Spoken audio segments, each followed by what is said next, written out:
Madame, Monsieur, bonsoir et bienvenue ici à Djouba.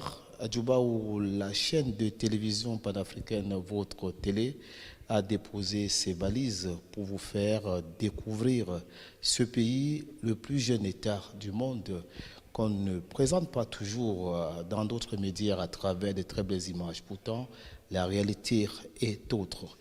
La chaîne de télévision panafricaine Afrique Média est donc à Djouba et nous avons l'honneur, dans le cadre de cet entretien exclusif depuis la capitale du Sud-Soudan, de recevoir sur ce plateau un homme d'affaires, un Camerounais qui est parti de son Cameroun natal pour investir dans ce pays. La preuve qu'on peut faire des choses à Djouba et que des choses se passent à travers le Soudan du Sud. Monsieur Maurice Bertrand Kenyir, bonsoir et bienvenue dans ce studio d'Afrique Média à Djouba. Bonsoir et merci de m'avoir invité. Voilà, il faut dire que c'est avec un énorme plaisir que nous vous recevons. Dites-nous, vous êtes parmi des noms qui comptent dans ce pays, le Soudan du Sud, parce que vous êtes parmi des grands investisseurs. Vous êtes établi ici à Djouba depuis combien de temps? Nous sommes à Djouba juste avant l'indépendance en 2021. Nous sommes arrivés en 2007 et nous avons trouvé qu'il fallait rester. Donc nous sommes là depuis 2007. Alors racontez-nous votre petite histoire. Qu'est-ce qui vous a attiré sur le Soudan du Sud? On sait que vous êtes un homme d'affaires, vous avez commencé par le Cameroun. Votre nom se retrouve aussi dans d'autres pays africains. Mais vous avez choisi de vous installer ici au Soudan du Sud. Alors, qu'est-ce qui vous y a intéressé? Oui, lorsque nous avons tellement voyagé par le monde et ce qui m'a attiré au Soudan du Sud, j'y suis arrivé pour la première fois, c'est en 2003. Et là, c'était encore le Soudan, on ne parlait pas de Soudan du Sud. Et nous essayons un peu avec de l'électronique de Dubaï pour le Soudan. Et dans les voyages à Dubaï, j'ai pu rencontrer un Sud-Soudanais, Monsieur Denchol, s'il peut voir cette interview, il sera très fier. Je l'ai rencontré et voilà, nous étions toujours entre Dubaï et le Soudan. Et en 2005, ils ont commencé les pourparlers avec les Arabes du Nord et ils ont signé un peace agreement en 2005. Alors, c'est à partir de là que j'ai compris qu'il fallait s'installer au sud. Parce que là, c'était un nouveau pays, un nouveau pays veut dire beaucoup d'opportunités. Et j'avais déjà des contacts sur place, bien introduits. Je les ai laissés venir au Soudan du Sud en 2006 et je suis arrivé en 2007. Il y avait beaucoup d'opportunités et jusqu'à aujourd'hui, il y a beaucoup d'opportunités. C'est un pays neuf, tout est à refaire dans toute activité. Et voilà, quand on voit ce genre d'opportunités, on ne peut que rester, on ne peut que s'asseoir et chercher à investir. Voilà, s'asseoir et chercher à investir, il y a plein d'opportunités, vous venez de le dire. Dis-nous dans quel secteur d'activité vous excellez. Oui, nous avons commencé par l'import des meubles à partir de Guangzhou, en Chine. Par la suite, nous nous sommes convertis en véhicules de luxe. Et jusqu'à aujourd'hui, nous faisons aussi des marchés d'État, des marchés avec l'humanitaire. Et voilà, mais nous nous concentrons un peu plus dans les voitures de luxe. Alors, lorsque vous êtes quand même ici au Soudan du Sud depuis des années, vous venez de le dire, et lorsque vous regardez certains médias, notamment les médias occidentaux, qui diffusent plutôt d'autres images, alors que vous vivez des réalités d'autres choses. Alors, comment est-ce que vous comprenez un peu cela, vous qui êtes ici, opérateur économique qui témoigne de faire des investissements rentables au Soudan du Sud? Oui, ça a été toujours comme ça. L'Afrique, c'est le maudit. L'Afrique, c'est la souffrance. L'Afrique, c'est des guerres. L'Afrique, c'est la famine. Les médias occidentaux ont toujours montré cette image-là, qui n'est pas réelle. Vous êtes là, vous avez vu la ville, vous vous avez un peu baladé et voir. Nous avons tous les meilleures firmes hôtelières sur place. Et voilà, nous avons presque tout ce que certains pays n'ont même pas encore. Vous voyez un peu. Et oui, c'est vrai, ils vont toujours montrer le mauvais côté de l'Afrique et non le bon côté. Et je remercie Afrique Média parce que vous essayez au moins de nous montrer la réalité. Il y a une vie en Afrique. Et je vais dire ici que l'avenir, c'est l'Afrique. Alors, justement, dites-nous un peu, Monsieur Kenyé, parlant de vous-même et de votre business et vos affaires ici au Soudan du Sud, comment est-ce que ça se passe concrètement sur le terrain? Oui, sur le terrain, peut-être c'est à peu près comme dans tout autre pays africain. Mais je pense qu'ici, c'est un peu plus libéral. Parce que si je prends le cas du Cameroun, où un opérateur économique n'a même pas la chance d'avoir un compte en devise, vous voyez, ça freine beaucoup dans l'économie. Ici, tout est libéral, tout est simple à avoir. Si tu veux une licence aujourd'hui d'une compagnie, c'est vite fait. Le même jour, ton avocat le fait et voilà. Le lendemain, tu as tous tes papiers. Et ils ne sont pas là pour parler, par exemple, de foreigner ou bien, je veux dire, étranger et tout, non. Ici, c'est libre. Tu follow la loi et voilà, la loi est avec toi. Donc, c'est plus facile d'investir, c'est plus facile de créer au Soudan du Sud.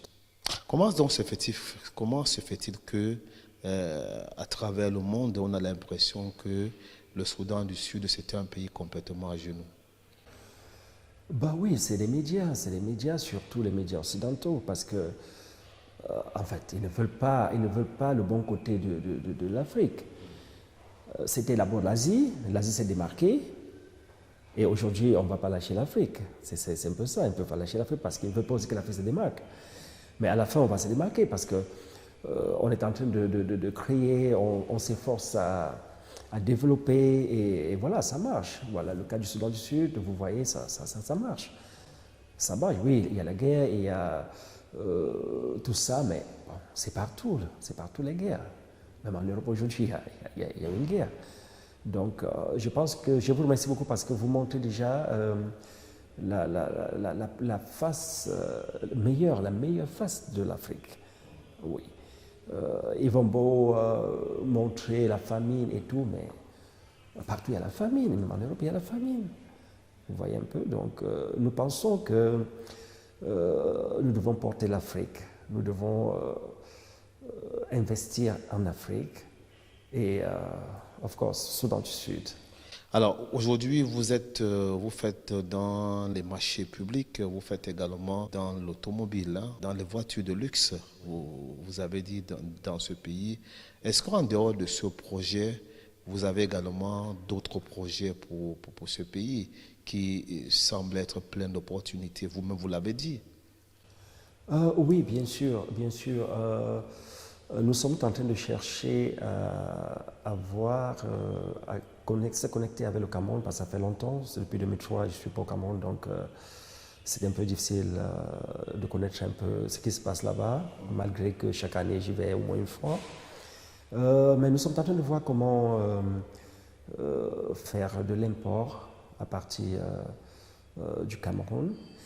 Et le projet à venir qui commencera l'année prochaine, si Dieu le veut, ce sera l'immobilier. Parce que le Soudan du Sud, ça va très vite. Avant 2016, c'était le pays en infrastructure qui était le plus rapide, plus que Dubaï.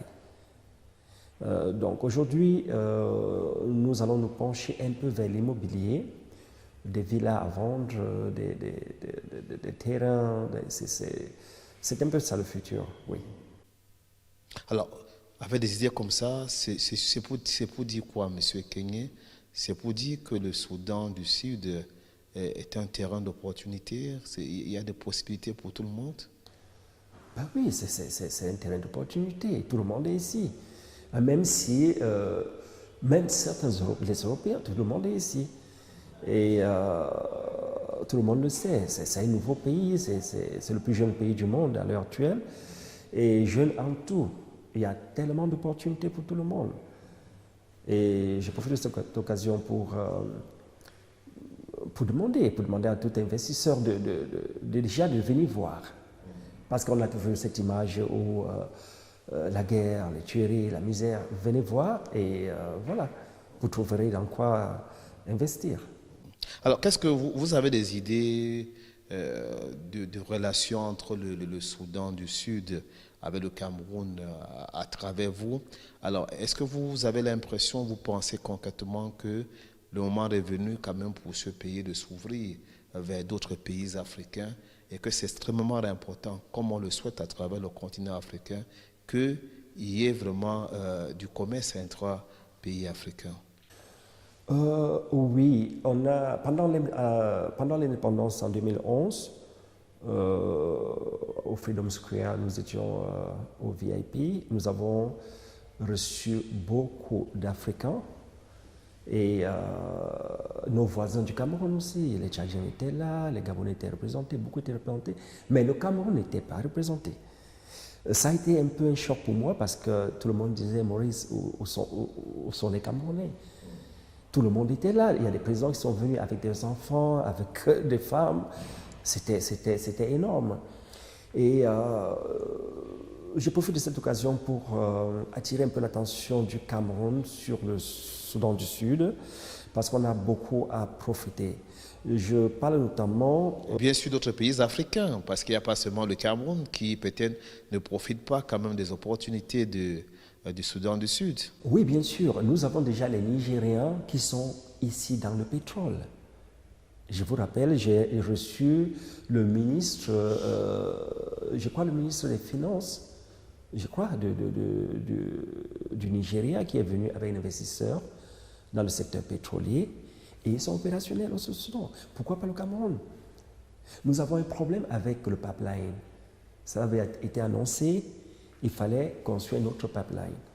Et si ce pipeline quittait vers... il y a un secteur qui s'appelle Raja, qui est très proche du Cameroun. Parce qu'à Raja, quand tu traverses Raja, tu es à Bangui. Tu traverses Bangui, tu es au Cameroun. Ce pipeline pouvait quitter de Raja et se relier avec le pipeline du Tchad-Crébi. Et on devait avoir beaucoup de devises. Ça devait booster l'économie camerounaise. Mais il n'y a personne qui est venu ici pour essayer d'en discuter, pour essayer de voir. Il n'y a personne. Donc j'invite aussi le gouvernement camerounais à venir. Je peux aider dans ce sens, à les introduire et même pas ça, ils ont des canaux. Vous le dites parce que vous êtes Camerounais. C'est un message que vous envoyez à d'autres pays africains, peut-être aussi d'autres pays du monde. Oui, bien sûr. D'autres pays africains sont déjà présents. J'ai parlé du Nigeria, qui est déjà dans le secteur pétrolier ici. Il y a des Français qui sont là, Total est là. Il y a beaucoup. Il y a les Américains qui sont aussi là. Il y a beaucoup de pays. Petronas qui est là, tous sont là. Bon, Chinois, bon, ils sont là. Pourquoi pas d'autres pays africains? Le Kenya est là. Bon, là, c'est des voisins. Kenya, l'Éthiopie, l'Érythrée, le Soudan aussi, ils sont là. L'Afrique de l'Ouest, je compte le Nigeria qui est vraiment présent. Et pourquoi pas d'autres pays? Oui. D'accord. Alors, nous allons pratiquement vers la fin de cet entretien, très édifiant avec vous, Monsieur Kenyé. Dites-nous un peu, vous êtes ici au Soudan du Sud. Vous y avez installé pratiquement votre quartier d'affaires. Alors, vous comptez y rester pendant combien de temps? Et ou pour vous, c'est l'endroit idéal d'investissement? J'ai cru même vous entendre, vous avez lancé l'appel aux autres investisseurs. Oui, je vais rester au Soudan du Sud pendant combien de temps? Je pense que je ne quitterai pas le Soudan du Sud parce que les enfants vont continuer. Ça, je pense, parce que déjà, ils sont sud-soudanais. Et je prendrai ma retraite pour le Cameroun, bien sûr, pour mon Banjul natal. Et voilà, les enfants vont continuer. Le Soudan du Sud, ça continuera. Ça ne s'arrêtera pas. Quel est pour vous l'avenir de ce pays, le Soudan du Sud, si vraiment on vous demandait de le dire en quelques mots aux Africains qui nous regardent en ce moment? Je dirais le Soudan du Sud, déjà, c'est au centre de l'Afrique. Parce que quand tu quittes du Soudan du Sud, tu es au Kenya et tu es à l'océan, je crois, Pacifique de l'autre côté. Et là, quand tu quittes aussi du Soudan du Sud, tu es au Soudan du Nord et après la mer Rouge. Quand tu quittes le Soudan du Sud, tu es en Centrafrique et c'est le Cameroun. Donc le Soudan du Sud est au centre. Et nous sommes en train de vouloir, dans le futur, créer un free zone de commerce international au Soudan du Sud. Parce qu'elle peut être, le Soudan du Sud peut relier les autres pays en peu de kilomètres. C'est au centre de l'Afrique. En quoi considérera cette free zone? Le free zone, ce serait un commerce général, un peu comme Dubaï, un commerce sans taxes, où les investisseurs viennent avec leurs produits, présentent leurs produits et les vendent. Et voilà, ce serait une free zone. Free zone, c'est toutes les marchandises. C'est des voitures, c'est des mobiliers, c'est tout. Construction et tout. D'accord. Merci donc à vous, M. Kenyé. Votre dernier mot à tous ceux qui vous regardent. Je dirais déjà merci à Afrique Média d'être venu au Soudan du Sud. C'est mon deuxième pays. Merci de nous montrer la meilleure de l'Afrique. Merci de nous montrer ce que l'Africain sait aussi faire du bien. Et voilà, je dirais longue vie à Afrique Média déjà. Et voilà, longue vie à l'Afrique. Le futur, c'est l'Afrique, oui. Merci beaucoup à vous, Monsieur Maurice Bertrand Kenyé. Mesdames, Messieurs, longue vie à l'Afrique, longue vie à la télévision panafricaine, Afrique Média, longue vie au Soudan du Sud, longue vie également à vous. Merci d'avoir regardé. C'était donc Monsieur Maurice Bertrand Kenyé, qui était un homme d'affaires que nous avons eu la chance de rencontrer ici à Djouba, au sud de la capitale du Soudan du Sud, dans le cadre de cette grande expédition de votre télévision panafricaine Afrique Média. Eh bien, pour vous montrer des images que vous n'avez jamais vues sur ce merveilleux pays au cœur de l'Afrique que le Soudan du Sud. Merci d'avoir regardé. Ne partez pas, d'autres émissions se poursuivent sur votre chaîne de télévision panafricaine.